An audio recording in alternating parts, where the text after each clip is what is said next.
Então você é um médico generalista, as suas ações de saúde normalmente resolvem 90% dos problemas, e isso é uma verdade, né?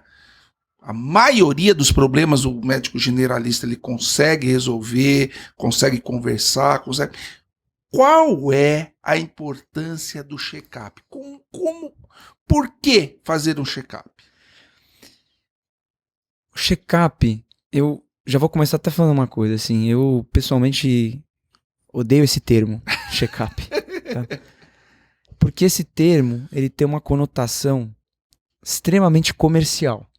Aqui no Brasil, o check-up de saúde, ele é vendido como se fosse um produto de prateleira.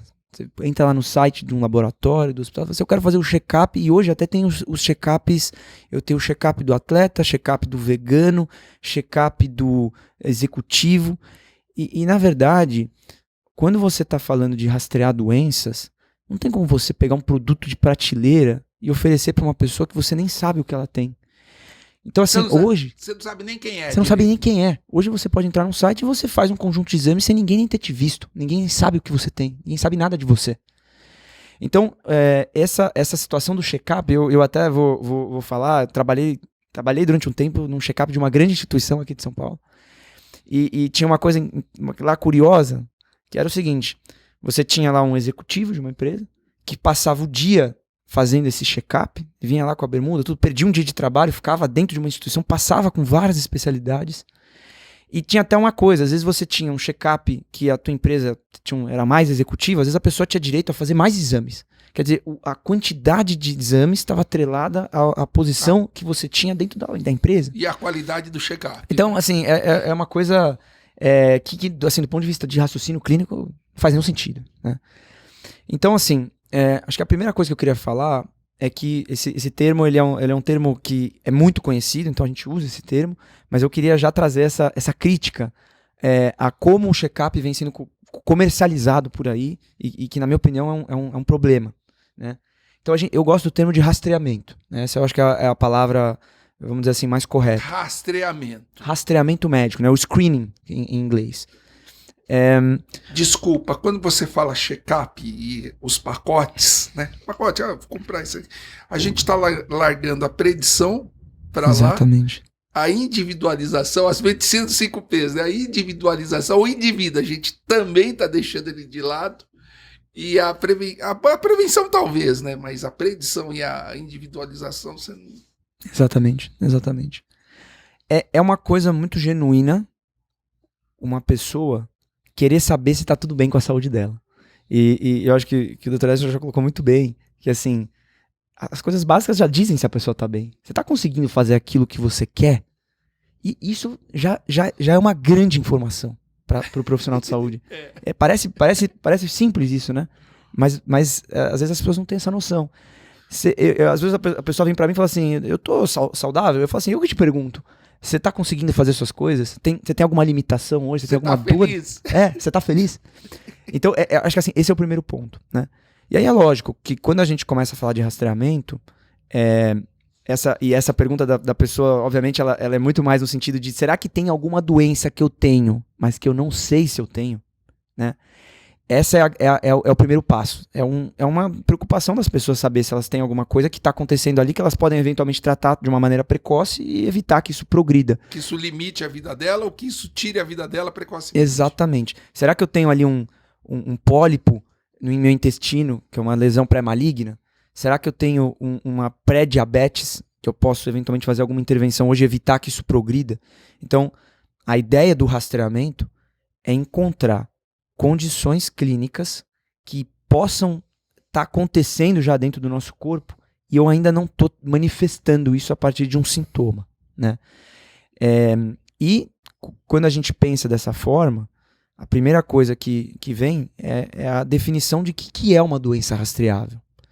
Uma doença rastreável, ela tem que ter um período pré-clínico relativamente prolongado.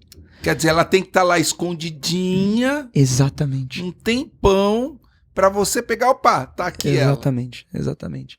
E essa é uma primeira coisa muito legal, porque tem algumas doenças, aliás, a maioria delas, elas têm um período de desenvolvimento que eu não consigo fazer essa predição, eu não consigo, mesmo se eu fizer uma investigação para a doença hoje, não indica que eu não vou ter a doença amanhã. Um exemplo clássico é o câncer de próstata, é o câncer de pâncreas, perdão. O câncer de pâncreas é uma doença que ela tem de forma geral, né, um crescimento rápido, e se hoje eu fizer ali uma avaliação abdominal, fizer até exames de imagem que digam que eu não tenho nada me garante que amanhã eu não vou ter a condição. Então, daqui a alguns meses vai aparecer alguma coisa, exatamente. Porque aparece muito rápido exatamente. E desenvolve muito rápido. Então a primeira coisa é isso. Eu tenho que ter uma doença que ela tem um período pré-clínico prolongado. Segundo, eu tenho que ter um exame disponível para identificar essa doença. Tem doenças que às vezes a gente pode ter uma doença que a gente conhece, mas que tem um exame, e às vezes o exame é muito caro, eu não consigo fazer isso na população. Eu tenho às vezes um exame, eu não tenho um exame adequado para fazer. Às vezes eu tenho condições que o exame é muito invasivo. Então eu preciso ter um exame que seja disponível para eu poder tratar essa condição. E aí tem um terceiro ponto que é muito importante, que a gente estava falando antes aqui, que é, quando eu vou investigar uma doença, eu tenho que fazer o seguinte raciocínio. Será que esse paciente vai conseguir tratar a doença para a qual eu estou investigando? E entram duas perguntas. Uma, se eu estou no sistema público, estou lidando com pessoas ali que tem filas no SUS, a gente sabe, às vezes filas do HC de cirurgia de 8 anos, 10 anos.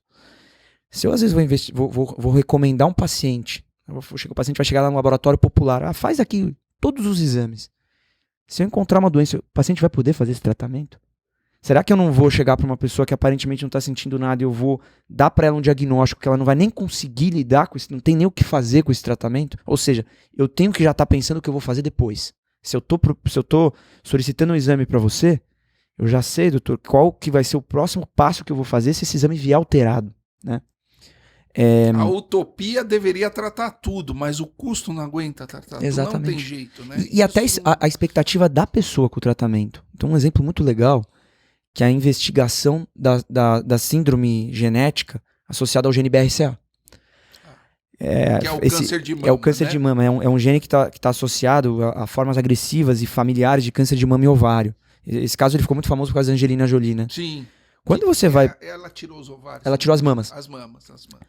Quando você vai, por exemplo, propor uma investigação genética, essa mulher, ela tem que estar sabendo que, ao identificar essa doença, ao identificar essa alteração genética, o que isso representa para ela, né? Depois a gente vai falar um pouquinho que não é para todas as mulheres isso, tá? São mulheres que têm a história familiar. Sim.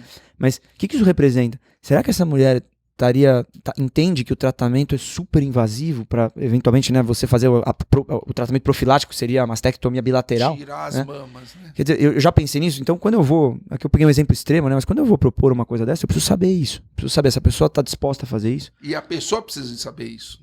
Um outro que a gente falou aqui. Eu peguei um paciente super idoso ali de 74 anos, um risco cardiovascular altíssimo, um risco de mortalidade geral em 10 anos elevadíssimo. Eu vou submeter esse paciente debilitado, uma pessoa debilitada. Eu vou pedir para essa pessoa uma investigação de câncer coloretal, que é uma doença rastreável, uma doença que tem tratamento, mas que eventualmente a pessoa não vai nem conseguir fazer o preparo para o exame. Então, tudo isso tem que estar na minha cabeça quando eu vou fazer a minha investigação, o meu rastreamento. Então, eu acho que o rastreamento médico, ele é quase que uma especialidade. Eu preciso ter muita consciência daquilo que eu vou fazer e aquilo que a gente falou no começo. Como o médico aqui no Brasil, especialista, né, a gente vai falar depois um pouquinho dessa realidade brasileira, que o especialista tem essa função de ser, às vezes, uma referência para a pessoa.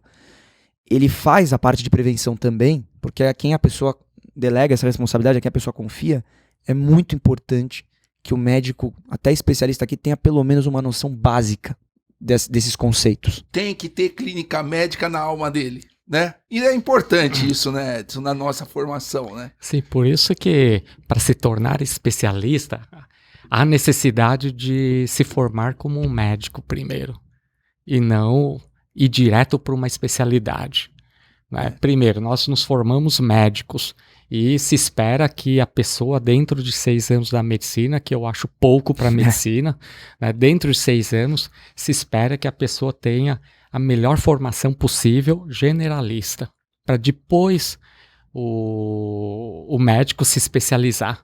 Essa questão de rastreamento é uma discussão importante. É uma discussão importante porque na minha época da faculdade, eu me formei em 93.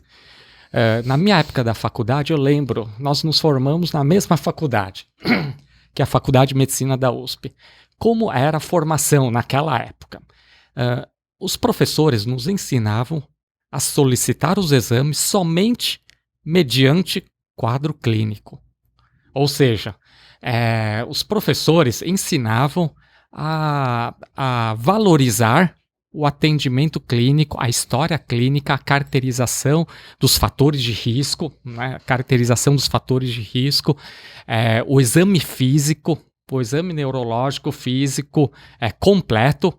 E depois de ter uma noção do que o paciente tem, diante das queixas, aí sim nós solicitamos os exames. Só que o tempo foi passando e a medicina foi avançando.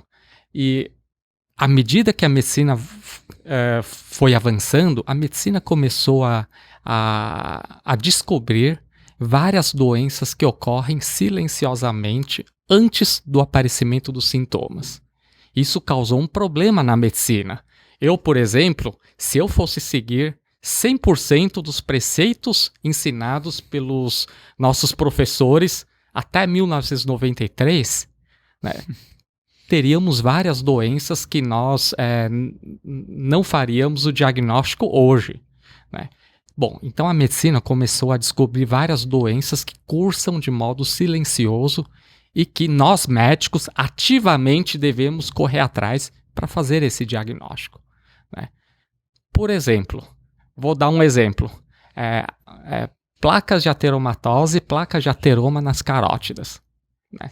É uma condição em que cursa de modo silencioso por anos e anos, né? Algumas pessoas têm placas que crescem rapidamente, outras que crescem muito lentamente, e de vez em quando nós só fazemos o diagnóstico quando a pessoa tem o AVC, né?